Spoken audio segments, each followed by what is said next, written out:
जय हिंद दोस्तों, आज हम बात करेंगे ईएमआरएस की टीचिंग वैकेंसीज के बारे में। ठीक है, बहुत दिल थाम के बैठ जाओ क्योंकि वैकेंसीज बहुत सारी आई हुई हैं और सेंटर की वैकेंसी का तो भाई तब से हमारे टीचर्स का मतलब फेवरेट वैकेंसी होता है सेंटर की वैकेंसी, चाहे वो केवीएस की हो, चाहे वो एनवीएस की हो, चाहे वो ईएमआरएस की हो। ठीक है, तो मैं आपको बता दूं, एकलव्य मॉडल रेसिडेंशियल स्कूल्स की तरफ से बहुत सारी हैवी वैकेंसी आई है, चाहे वो टीचिंग पोस्ट है, चाहे वो नॉन टीचिंग पोस्ट है। ठीक है, चलो शुरू करते हैं अपने आज का ये सेशन।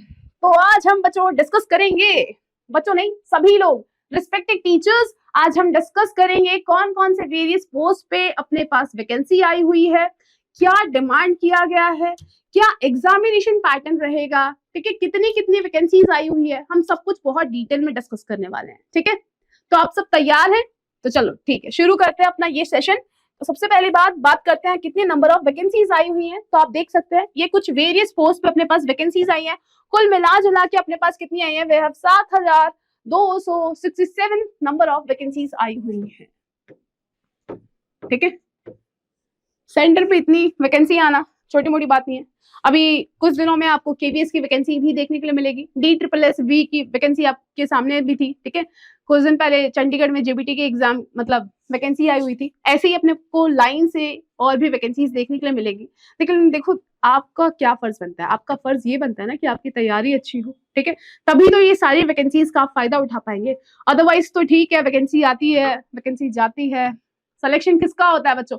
जिसकी तैयारी होती है। देखो एक और ये बच्चों बोलने की जो हैबिट है वो इसलिए है क्योंकि वी आर टीचर्स, है ना। जो टीचर्स होते हैं उनकी तो एक आदत बनी हुई है कि वो बच्चे बच्चे करके बोलते हैं। तो यहाँ पे जितने बड़े बड़े श्रेष्ठ जन मतलब लोग बैठे हुए हैं, वो कृपया इस बात की मतलब बुरा ना माने। ठीक है, चलो शुरू करते हैं।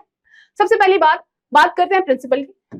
तो प्रिंसिपल की नंबर ऑफ वैकेंसी देख सकते हैं, वी हैव 225। ठीक है, अब प्रिंसिपल की वैकेंसी है, ऑब्वियसली इसमें एक्सपीरियंस तो बहुत अच्छे से मांगा होगा। ठीक है, नेक्स्ट बात करते हैं पीजीटी टीचर्स के लिए, दैट इज 1460 वैकेंसी आई हुई है। ठीक है, तो अपने पास 1460 वैकेंसी थोड़ी नहीं होती है। ठीक है, अब इसमें वेरियस अलग अलग सब्जेक्ट्स के अंदर आई हुई है, हम उसको भी डिस्कस करेंगे थोड़ी देर में। नेक्स्ट वी हैव टीजीटी की सबसे ज्यादा वैकेंसी आई हुई है, दैट इज योर 3962 वैकेंसी आई हुई है।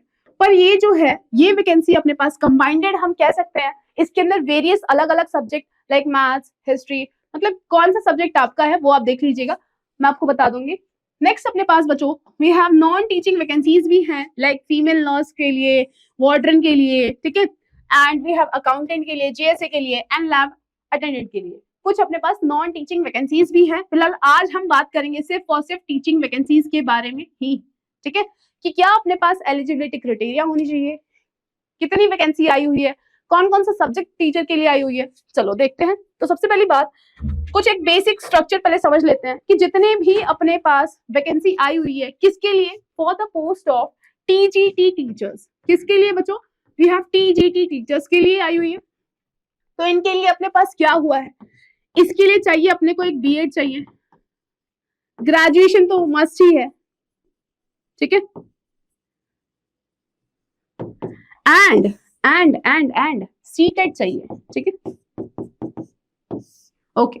अगर आप बात करते हैं पीजीटी पोस्ट के लिए, तो पीजीटी पोस्ट के लिए अपने पास क्या क्या चीजें हैं जो आपके पास जरूर होनी चाहिए।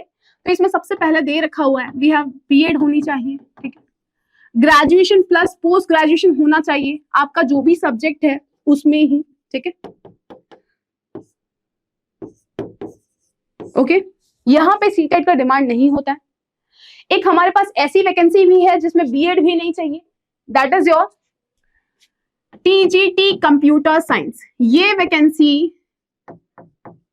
ऐसी है जिसके अंदर अपने को बीएड भी नहीं मांगता। ठीक है, पीजीटी कंप्यूटर साइंस। तो देख लेते हैं इसकी एलिजिबिलिटी क्या है। तो इसमें भी अपने पास क्या कहा है कि अगर आप टीजीटी पोस्ट के लिए अप्लाई करना चाहते हैं तो आपके पास कोई भी एक ऐसा सर्टिफिकेट होना चाहिए ग्रेजुएशन में, चाहे आपने बीसीए किया हुआ है, चाहे आपने बीटेक किया हुआ है। ठीक है, तो अपने पास कोई भी एक कंप्यूटर का डिग्री होना चाहिए।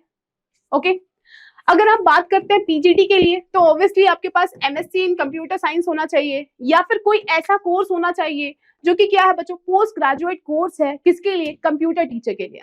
ठीक है, कंप्यूटर मतलब कंप्यूटर के क्षेत्र में आपने कोई भी विषय में विषय तो अपने पास क्या है, कंप्यूटर का ही है, पर अपने पास कोई भी एक डिग्री ले रखी है जिसमें अपने पास क्या है, पोस्ट ग्रेजुएट डिग्री है वो, और वो किससे रिलेटेड है, कंप्यूटर साइंस से रिलेटेड है, ठीक है, कंप्यूटर से रिलेटेड है, तो आप एलिजिबल हैं। लेकिन एक बात और बहुत क्लियरली इन्होंने मेंशन किया हुआ है, कहा हुआ है कि भाई देखो, अगर आपको प्रमोशन चाहिए इन फ्यूचर तो आपके पास बीएड होना कंपलसरी है, ठीक है। अगर आपके पास बीएड नहीं है तो आपका प्रमोशन नहीं होगा। तो चलो प्रमोशन तो बात की बात है, पहले एक बार सिलेक्शन तो हो, है ना, पहले एक बार अपने को जॉब तो मिल जाए, ठीक है। ये दोनों के लिए ही बहुत अच्छे से मेंशन किया गया है, ठीक है। टीजीटी कंप्यूटर साइंस में ये मतलब यूजुअली नहीं होता है कि बीएड के बिना कोई भी टीचिंग एग्जाम में आप बैठ सकते हैं, पर यहाँ पे अपने पास वो चीज है, ठीक है, कि आपके पास बीएड नहीं है, इसके बावजूद आप इस एग्जाम को दे सकते हैं। पर याद रखना कि इसके अंदर अपने पास मेंशन किया गया है कि अपने पास प्रेफरेंस किसको दिया जाएगा, प्रेफरेंस उसको दिया जाएगा जिसके पास क्या हो बच्चों, वी हैव एक्सपीरियंस, ठीक है, जिसके पास एक्सपीरियंस है उनको फर्स्ट प्रायोरिटी पे रखा जाएगा, क्योंकि एक्सपीरियंस मैटर्स अ लॉट, है ना। चलो अगला देख लेते हैं। अब देखो यहाँ पे हमारे पास क्या है, एग्जाम में जाओगे उसके पहले आपको एग्जामिनेशन फीस देनी पड़ेगी, ठीक है। तो अगर आप एक फीमेल कैंडिडेट हैं, अगर आप एक एससी कैटेगरी से बिलोंग करते हैं, अगर आप एक एसटी कैटेगरी से बिलोंग करते हैं, तो ये सभी लोगों को एप्लीकेशन फीस नहीं भरनी है। इनको जो भरनी है वो क्या भरना है भाई, प्रोसेसिंग फीस भरनी है, दैट इज योर 500, ठीक है।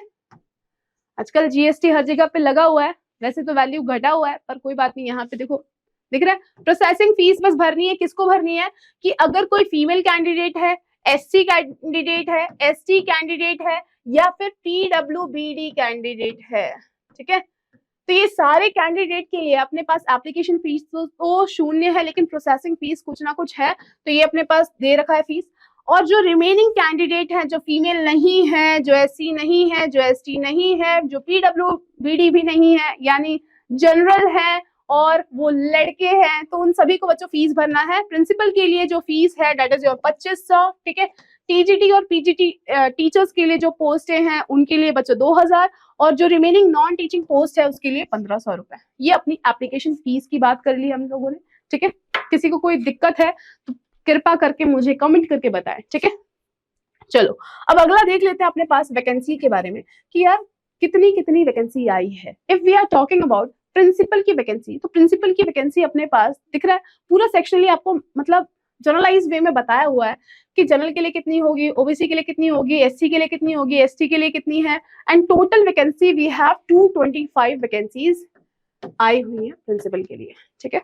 चलो मूविंग टू द नेक्स्ट, अगर आप बात करते हैं पोस्ट ग्रेजुएट टीचर पीजीटी, तो मैंने आपको पहले भी बताया, अगर आपको पीजीटी पोस्ट पे टीचर बनना है, मतलब पोस्ट ग्रेजुएट टीचर बनना है, तो obviously you should have a master degree in your subject concern, plus आपके पास बीएड होना चाहिए, और सब्जेक्ट का जो मतलब बीएड का सब्जेक्ट कॉम्बिनेशन होता है ना, तो वो भी अपने पास वही होना चाहिए जो आप बनना चाहते हैं, ठीक है। एंड बस ये चीज आपको याद रखनी है कि यार अपने पास एक डिग्री हो, ग्रेजुएशन प्लस पोस्ट ग्रेजुएशन, ठीक है, दोनों, एंड वी हैव बीएड, खत्म, ठीक है।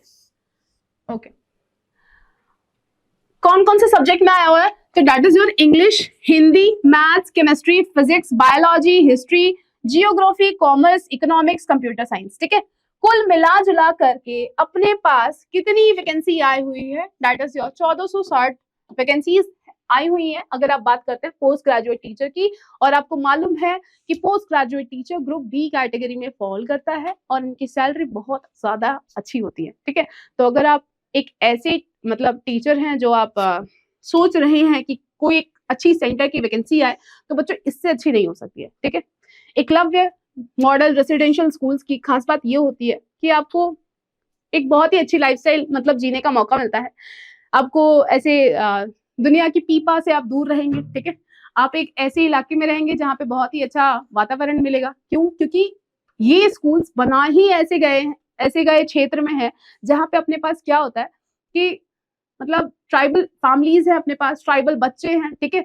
ऐसे बच्चे हैं, मतलब जब ये स्कूल का अपने पास फाउंडेशन रखा गया था ईएमआरएस स्कूल का, तो यही सोच के रखा गया था कि यार ट्राइबल इलाके में जो बच्चों को फैसिलिटी नहीं मिल रहा है ना, तो उन लोगों के लिए ये स्कूल अपने पास बनाया गया था। फाउंडेशन रखने के पीछे का जो कारण है वो यही है कि अपने पास बहुत ही रूरल एरिया तक हम बच्चों को एजुकेट करें, ग्राउंड लेवल पे एजुकेट करें, ठीक है। तो एक बार के लिए अगर जो लोग इंटरेस्टेड हैं, बहुत ही ऐसे हाई फाई सिटीज में रहने वाली लाइफस्टाइल अगर वो अपनाना चाहते हैं, तो कृपा करके वो ये नोटिफिकेशन से दूर रहें, क्योंकि ये उनके लिए नहीं बना है, ठीक है। ये किसके लिए बना है? ये उसके लिए बना है जो वाकई एक दिल से टीचर है ना, वो चाहते हैं कि अपने देश के सारे बच्चे एजुकेटेड हों, सभी अच्छे से प्रॉपरली डेवलप करें, ये उनके लिए है, ठीक है। Because teaching is not just a profession, ये क्या है भाई, ये एक सर्विस है, it's a kind of social service, कि हम जब बच्चों को पढ़ाते हैं दिल से पढ़ाओ, ठीक है। चलो अब आगे बात करते हैं, आगे देखते हैं हम टीजीटी टीचर्स के लिए। तो अपने पास इसके अंदर कौन कौन से सब्जेक्ट में वैकेंसी आई हुई है? Hindi, English, math, social science, science, computer science. कुल मिला जुला के वी हैव 2550 वैकेंसी है। इसके अलावा भी बहुत सारी वैकेंसीज आई हुई हैं, ठीक है, जैसे म्यूजिक टीचर की हो गई, या फिर वेरियस लैंग्वेज की हो गई, जैसे ये दे रखा हुआ है वी हैव असमी, बोडो, बंगाली, गोरू, गुजराती, कन्नड़, खासी, मलयालम, मणिपुरी, मिजो, उड़िया, संथली, तेलुगु, उर्दू। कुल मिला जुला के वी हैव 223 टीचर की, लैंग्वेज वाले टीचर्स की वैकेंसी भी आई हुई है, ठीक है। और ध्यान से देखो, ये सारे ऐसे लैंग्वेज हैं जो आपको नॉर्मली कहाँ मिलते हैं? जहां पे अपने पास एससी स्टूडेंट्स ज्यादा होते हैं, जहाँ पे अपने पास ट्राइबल फैमिलीज ज्यादा हैं, ठीक है। ऐसे इलाके में ये स्कूल्स बनाई हुई है, ठीक है। अगर आप बात करते हैं पंजाब में ऐसे कितने स्कूल हैं जो कि EMRS हैं, तो एक भी नहीं है, क्योंकि अपने पास ऐसे लोग ही नहीं है, ठीक है। Okay, next we have trained graduate teacher की बात करते हैं। तो इसमें अपने पास कौन कौन सा सब्जेक्ट टीचर्स की आई हुई है vacancy? That is music, art, PET यानी physical teacher for male and librarian, सबके लिए सेपरेटली बहुत क्लियरली मेंशन किया गया है। कुल मिला जुला के नंबर ऑफ वैकेंसीज कितनी है? वे हैव 1189 वैकेंसीज, ठीक है। चलो अब बात करते हैं आगे। तो ट्रेन ग्रेजुएट की ही कुछ अपने पास और वैकेंसीज आई हुई थी, तो वो सारी यही वही है। ओके, नॉन टीचिंग पोस्ट भी अपने पास बहुत सारी है, पर आज इसके बारे में हम डिस्कस नहीं करेंगे। 5 नॉन टीचिंग पोस्ट के बारे में अपने पास वैकेंसीज आई हुई हैं, ठीक है, जैसे हॉस्टल वार्डर हो गया, नर्स हो गया, we have accountant, GSA and lab attendant, ठीक है। तो इन पोस्टों के बारे में हम अलग से दूसरे वीडियो में डिस्कस करेंगे। ओके, नेक्स्ट है कि पेपर का पैटर्न क्या रहेगा। देखो, अगर आप पेपर देने जा रहे हैं प्रिंसिपल का, तो अपने पास क्या क्या है? We have reasoning and numerical ability, general awareness, academic, जो भी अपने पास रेसिडेंशियल स्कूल है उनके क्या एस्पेक्ट्स है, ठीक है, बहुत क्लियरली वैसे सिलेबस में मेंशन किया गया है। जो नोटिफिकेशन है, नोटिफिकेशन बच्चों आपको डिस्क्रिप्शन में मिलेगा, ठीक है, और मेरे टेलीग्राम के चैनल पे भी मिल सकता है। ओके, नेक्स्ट अपने पास क्या है और क्या है? प्रिंसिपल की वैकेंसी है तो एडमिनिस्ट्रेशन तो जरूर पूछेगा। Thereafter we have language competency test. तो अगर आप देखना चाहेंगे तो अपने पास यहाँ पे क्या है, 100 नंबर का पूरा पेपर होगा, और ये पेपर है बच्चों 2 आवर्स के लिए। बच्चों नहीं, रिस्पेक्टेड टीचर्स जो कि इन फ्यूचर में प्रिंसिपल बनने वाले हैं, ठीक है, तो उन लोगों के लिए भी बच्चों नहीं, टीचर्स, ये बहुत अच्छा सुनहरा मौका है, ठीक है। चलो अब आगे चलते हैं। आगे हम बात करते हैं टीचर्स के लिए। तो टीचर्स के लिए अगर आप देखेंगे जस्ट अ सेकेंड, मैं आपको दिखाती हूँ क्या क्या अपने पास एग्जामिनेशन पैटर्न रहता है, कौन कौन सा सब्जेक्ट अपने पास पूछे जाते हैं। बहुत अच्छे से डिटेल मैनर में सब कुछ यहाँ पे बताया हुआ है नोटिफिकेशन में। आपको जब भी टाइम मिले बहुत डिटेल्स में, मतलब कहते हैं ना, लाइन टू लाइन बिल्कुल नोटिफिकेशन रीड करनी है। इतने सारे पेजेस का दिया हुआ है, तो वो इसलिए दिया हुआ है क्योंकि एक छोटी सी गलती और फिर ऐसे कुछ ना कुछ मिस्टेक रह जाता है, तो वो मिस्टेक अवॉइड करना है, ठीक है। यस, ये दे रखा हुआ हमारे पास।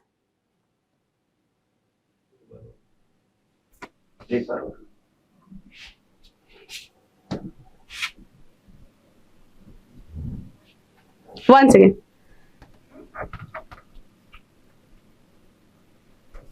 जस्ट अ सेकेंड, ठीक। देखो ध्यान से, ये हमारा प्रिंसिपल का हमारे पास हमने देखा कि क्या क्या अपने पास एग्जामिनेशन पैटर्न रहता है। सिमिलरली अपने पास बाकी दे रखा हुआ है कि अगर आप एक PGT टीचर बनना चाहते हैं तो अपने पास एग्जामिनेशन पैटर्न में क्या रहेगा, ठीक है।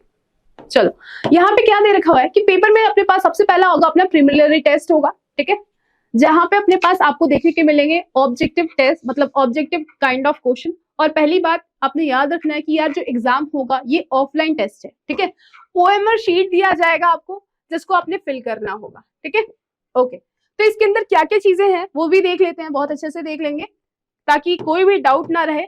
और डाउट अगर इसके बावजूद रह जाता है तो आप मुझे कमेंट करके पूछ सकते हैं कि 100 नंबर का अपना पेपर होगा जिसके अंदर पास सब्जेक्ट क्या क्या होंगे। वी हैव जनरल अवेयरनेस, कितने नंबर का, 10 नंबर का।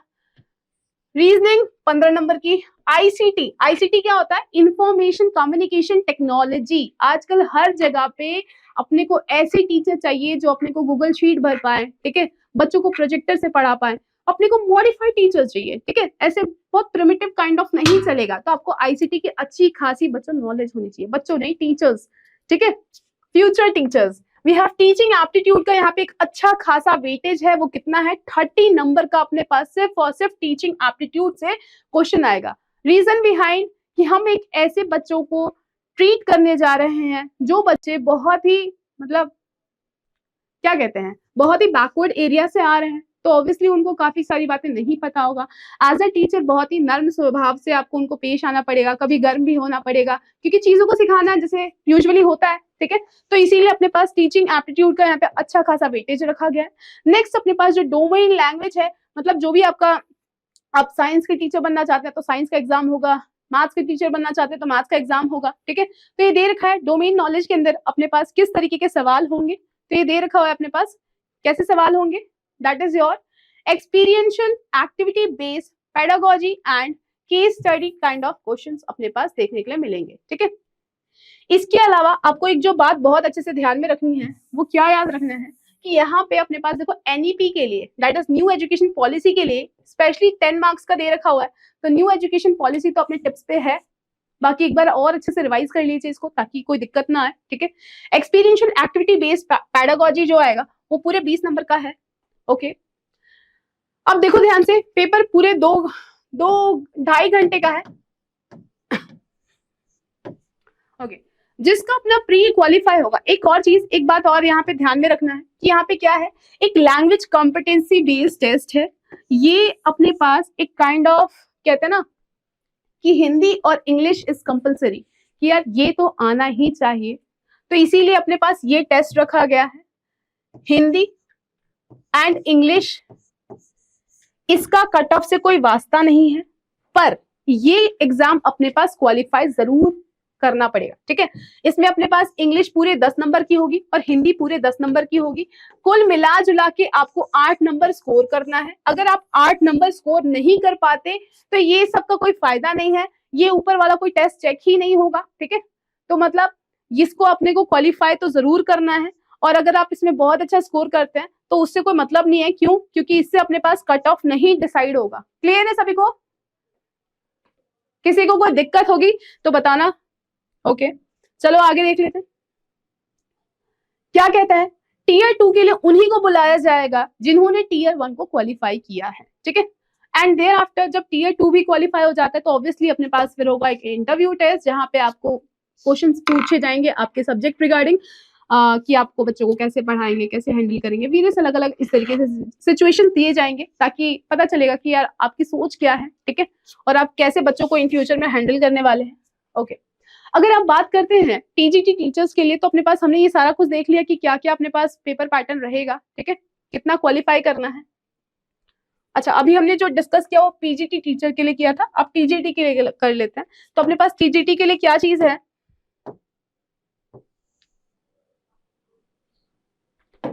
ठीक है। तो इसमें अपने पास देखो ऊपर वाली सारी चीजें सेम है कि भाई जनरल अवेयरनेस आएगा, आईसीटी होगा, रीजनिंग होगा, टीचिंग एप्टीट्यूड है, डोमेन है, फलाना ढमकाना है, सब कुछ सेम है। बस यहाँ पे अपने पास क्या किया, इन्होंने मार्क्स यहाँ पे चेंज कर दिया कि ये जो अपने पास क्वालिफाइंग मार्क्स है, यहाँ पे जो सब्जेक्ट है वहां पे अपने पास 20 नंबर का था कि हिंदी और इंग्लिश लैंग्वेज कॉम्पिटेंसी जो टेस्ट था उसके अंदर 20 नंबर का पेपर हो रहा है, यहाँ पे पूरे 30 नंबर का हो रहा है टीजीटी के पोस्ट के लिए। और यहाँ पे क्या होगा अपने पास 15 नंबर की हिंदी, 15 नंबर का ये, ठीक है। कम से कम आपको 40% यहाँ पे स्कोर करना है, 30 में से कम मतलब 12 नंबर तो लेके आना ही पड़ेगा एग्रीगेट, यानी हिंदी इंग्लिश दोनों को मिला करके, तब जाके आपका ये एग्जाम आगे चेक होगा। और फिर आपके बनेगा मेरिट लिस्ट, मेरिट लिस्ट जब आप क्वालिफाई करेंगे फिर अपना होगा पेपर 2, पेपर 2 जब अपना क्वालिफाई होगा उसके बाद आगे की बात है, इंटरव्यू होगा एंड ऑल, ठीक है। तो ये अपना बच्चों बेसिक से आपको बता दिया है। अगर इसके अलावा किसी को कोई दिक्कत है तो हम उसको भी डिस्कस कर लेंगे, ठीक है। और सबसे इंपॉर्टेंट बात ये है कि आपका इंटरेस्ट, कि आप चाहते क्या हैं, ठीक है, जिंदगी में आप क्या चाहते हैं। आप देखो क्या है, कुछ लोग टीचिंग फील्ड में इसलिए आए हैं क्योंकि शायद वो कभी बनना नहीं चाहते थे टीचर्स, पर गलती से बन गए हैं, ठीक है। तो अपने को वैसे टीचर नहीं चाहिए, वी वांट एक्सीलेंट टीचर्स, मतलब वी नहीं, मतलब सिस्टम वांट्स, ठीक है। तो इसीलिए उन्होंने अलग अलग लेवल पे अलग अलग ऐसे चरण बना रखे हैं कि पहले क्या है, पहले प्री ले रहे हैं, फिर मेंस ले रहे हैं, ठीक है, फिर इंटरव्यू ले रहे हैं। ये सब कुछ इसीलिए इतने प्रोसेस बनाए गए हैं ताकि कोई ऐसा टीचर है जो गलती से मजबूरी में बन गया है तो वैसा टीचर क्या कहें, है ना, सुभान अल्लाह, ठीक है। देखो ध्यान से, प्री क्वालिफाई करने में अपने पास क्या है, बाकी और भी सब्जेक्ट इंक्लूडेड है, पर अपने पास जब आप मेंस की बात करते हैं तो आपका जो मेन सब्जेक्ट है वो सबसे ज्यादा मैटर करता है, ठीक है, कि आपको की सब्जेक्ट पे पकड़ कैसी है, क्लियर है। चलो, इसके अलावा इंटरव्यू वही लोग क्वालिफाई करते हैं जो वाकई एक अच्छे टीचर हैं या बनना चाहते हैं, ठीक है। सो आज के लिए इतना ही, बाकी हम डिस्कस करेंगे सब्जेक्ट कॉम्बिनेशन क्या होनी चाहिए, कैसे होनी चाहिए इन द नेक्स्ट वीडियो। तब तक के लिए जय हिंद, जय Bharat, see you in the next session, bye bye.